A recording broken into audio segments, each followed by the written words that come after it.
Meus amigos e minhas amigas queridas, que todos estejam bem, na graça de Deus, desejando paz e luz a todos.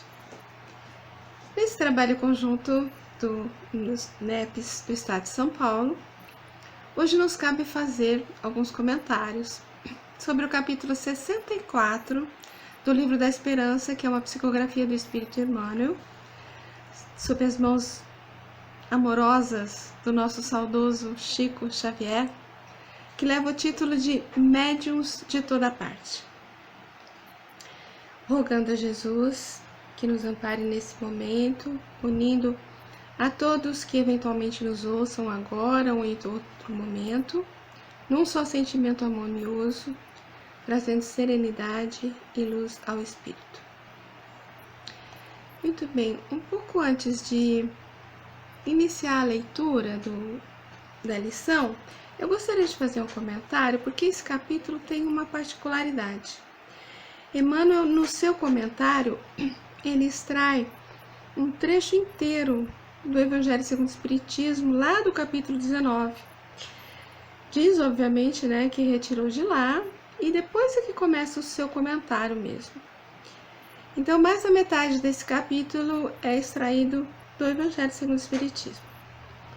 Muito bem, como sempre ele pensa primeiro um versículo do Evangelho, no caso, no Evangelho de João, no capítulo 17, versículo 18, que é o seguinte: assim como tu me enviaste ao mundo, também eu os envio ao mundo. E sempre também uma frase do Evangelho, do Evangelho segundo o Espiritismo, no caso, capítulo 19, item 9, que se trata de um comentário que Kardec faz sobre o Evangelho de Marcos, lá do capítulo 11. A frase é a seguinte: a figueira que secou é o símbolo dos que apenas aparentam propensão para o bem, mas que em realidade nada de bom produzem. E aí vem a parte que eu comentei que que Emmanuel pega de Kardec, E essa começa assim: os médiuns são intérpretes dos espíritos, representam para eles os órgãos materiais que lhes transmitem as instruções. Daí serem dotados de faculdades para esse efeito. Nos tempos modernos de renovação social, cabe-lhes missão especialíssima. São árvores destinadas a fornecer alimento espiritual a seus irmãos. Multiplicam-se em número para que haja alimento farto. Existem por toda parte, entre os ricos e os pobres, entre os grandes e os pequenos, a fim de que em nenhum ponto faltem, para que todos os homens se reconheçam chamados à verdade. Se, porém, desviam do objetivo providencial, a preciosa faculdade que lhes é concedida, se a entregam em coisas fúteis ou prejudiciais, se as colocam em serviço dos interesses mundanos, se ao invés de frutos sazonados dão maus frutos, se recusam a utilizá-la em benefício dos outros, ou se nenhum proveito tiram dela, no sentido de se aperfeiçoarem, são comparáveis à figueira estéril. Aqui encerra a parte que ele tira de Kardec, aí agora vem realmente o comentário de Emmanuel. Essas considerações, tão ricas de oportunidade, à frente da extensão constante das tarefas espíritas da atualidade, não são nossas.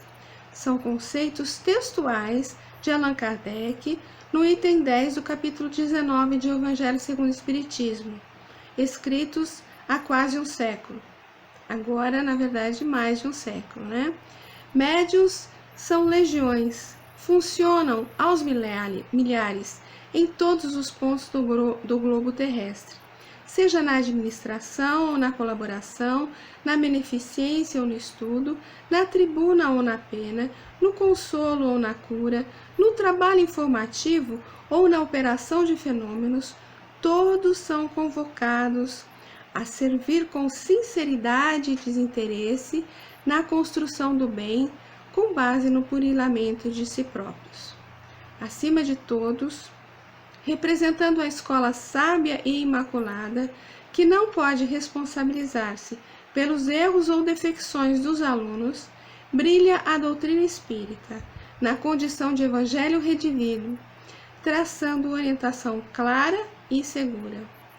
Fácil concluir desse modo que situar a mediunidade na formação do bem de todos ou gastar-lhe os talentos em movimentações infelizes é escolha de cada um. Muito bem. Vejam como essa questão é de grande importância ao espírito, porque do mesmo versículo de João destacado aqui, Emmanuel nos deixou 3 comentários. E como ele vincula esse versículo à figueira que secou, como representação daqueles que querem aparentar uma figura de benfeitores, mas que na verdade apenas utilizam a vaidade e orgulho, né?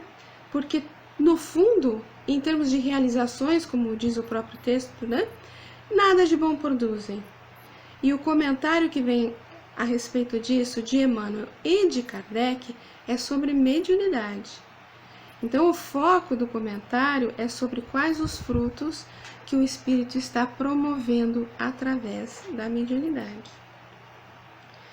Antes de entrar realmente no comentário desse texto, eu gostaria de fazer uma observação, porque muitas pessoas pensam que a mediunidade somente é concedida a espíritos de moral assim elevadíssima, né?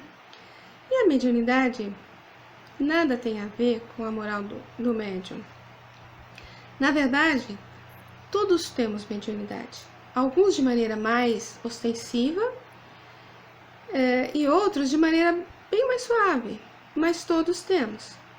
Existe até um comentário de Kardec, lá no capítulo 24, agora lá do Evangelho segundo o Espiritismo, que na verdade ele compara a mediunidade com a capacidade, por exemplo, de ver, de ouvir, de falar. Por quê? Porque a mediunidade é inerente a uma condição orgânica, de que todos podem ser dotados, como a de ver, de ouvir e de falar. E ainda ele comenta na sequência que se a fala, por exemplo, né, fosse concedida apenas às pessoas que só fossem fazer uso dela para o bem, a maior parte da humanidade seria muda. Então Deus concede faculdades ao homem e lhe dá a liberdade de usar como ele quiser. Nós temos o nosso livre-arbítrio, mas sabemos também que vamos arcar sempre com as consequências de todos os nossos atos. Então, Emmanuel comenta, lá no Pão Nosso, capítulo 180, um texto chamado Crê e Segue. Ele fala que se você abraçou a tarefa espiritista cristã e almeja alcançar uma vida superior, se você veio com essa intenção, seguramente o Mestre lhe enviou com o coração renovado. Mas para quê? Para que você tivesse condições de servir nessa seara de trabalho, na seara do Mestre. Portanto, se você tem pretensão de trabalhar na seara do Cristo, certamente você vai falar, por exemplo, sobre o mau caminho, mas temos que lembrar que não bastam as palavras, que igualmente teremos que percorrer esse mesmo caminho que estamos proclamando. Se você estiver proclamando a necessidade do bom ânimo, não podemos esquecer também de semear bom ânimo, semear alegrias. Se estivermos falando de perdão, não podemos esquecer que a gente tem que olhar o nosso ofensor e visualizar nele um irmão querido, que necessita da nossa ajuda. Não é porque a gente entrar em disputas, porque se a intenção é praticar o bem, existem oportunidades de serviço em toda parte. Se estivermos falando sobre diretrizes nobres, teremos que agir de acordo com essas mesmas diretrizes. Porque se a gente não fizer assim, a gente vai ser o quê? Vai ser como a figueira que secou. Vamos aparentar a propensão para o bem, mas no fundo, nós já estamos secos. né? Porque só proclamamos coisas boas, só falamos coisas boas, mas não executamos nada daquilo que a gente fala. São as figueiras que não dão frutos, lindas na aparência, mas sem frutos. Como figueiras secas, ou como quem faz mau uso dessa capacidade, Kardec, na sequência do texto que Emmanuel destacou lá no início da lição, ele diz assim: Deus então lhes retirará um dom que se tornou inútil entre as suas mãos, a semente que não souberam semear, e os deixarão cair como presas dos maus espíritos.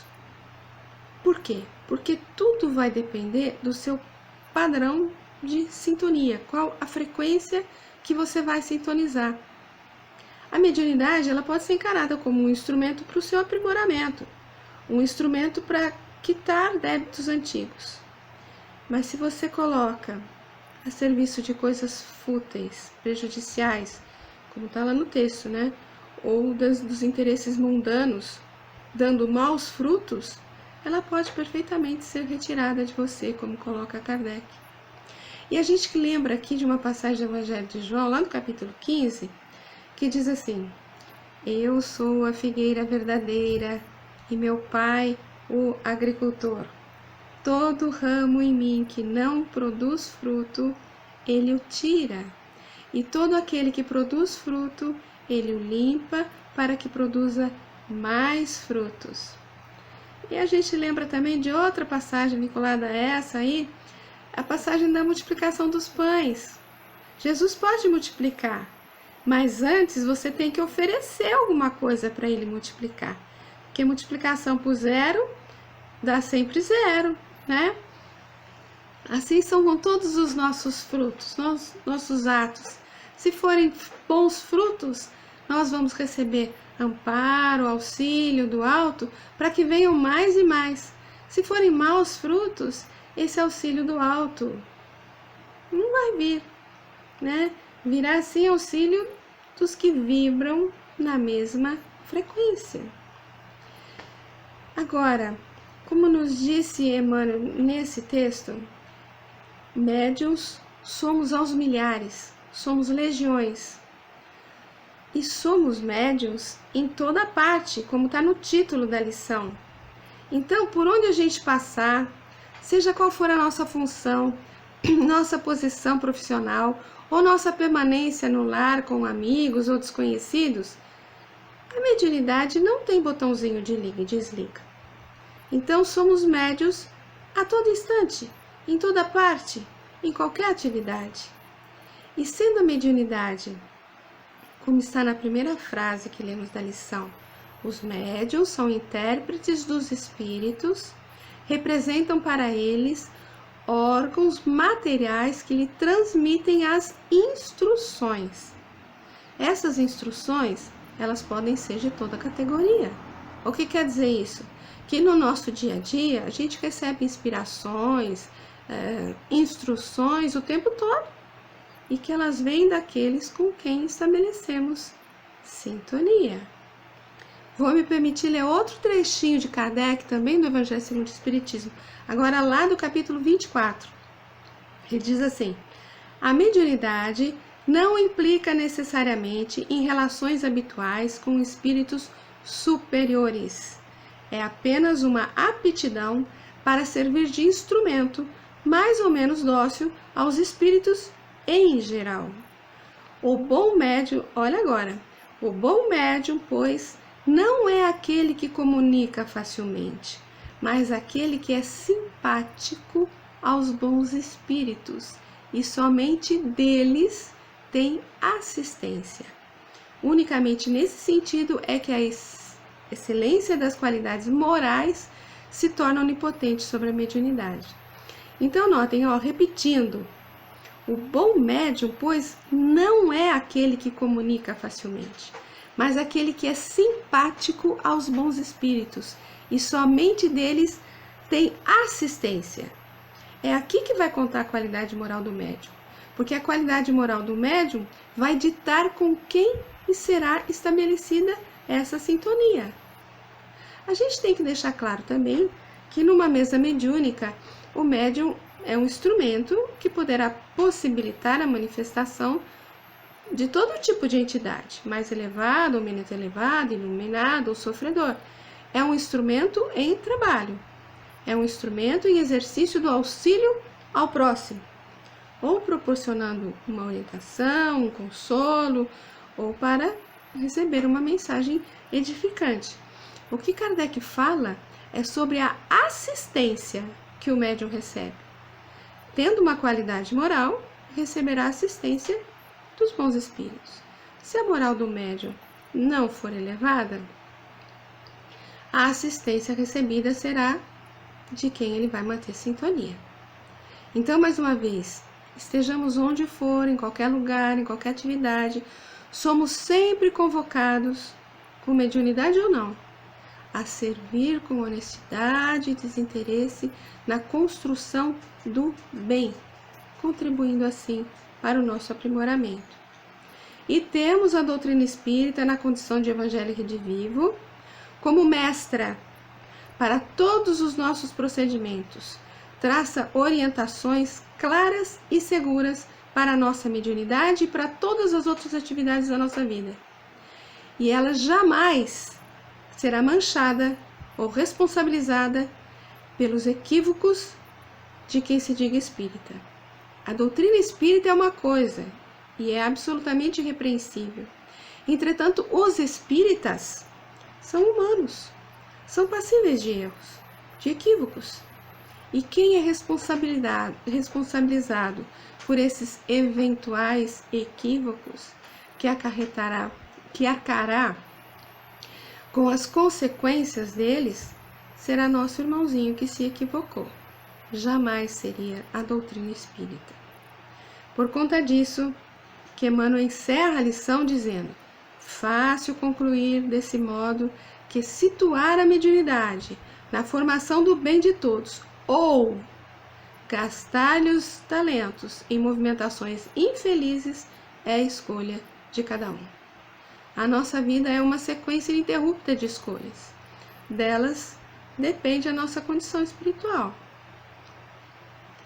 E há quem lamente não ter assim aquela capacidade mediúnica de um Chico Xavier, de uma Ivone Pereira, né? Aspirando o quê? Provavelmente o prestígio, os louros, né? Mas será que estariam dispostos a enfrentar todas as dificuldades, a disciplina, as incompreensões, os comentários e críticas maldosas, as horas e horas de trabalho árduo e incessante, porque permeava a vida de cada um deles? Quanto a isso, Emmanuel comenta num outro texto intitulado Mediunidade Nós, lá na revista Brasil Espírita de julho de 1971.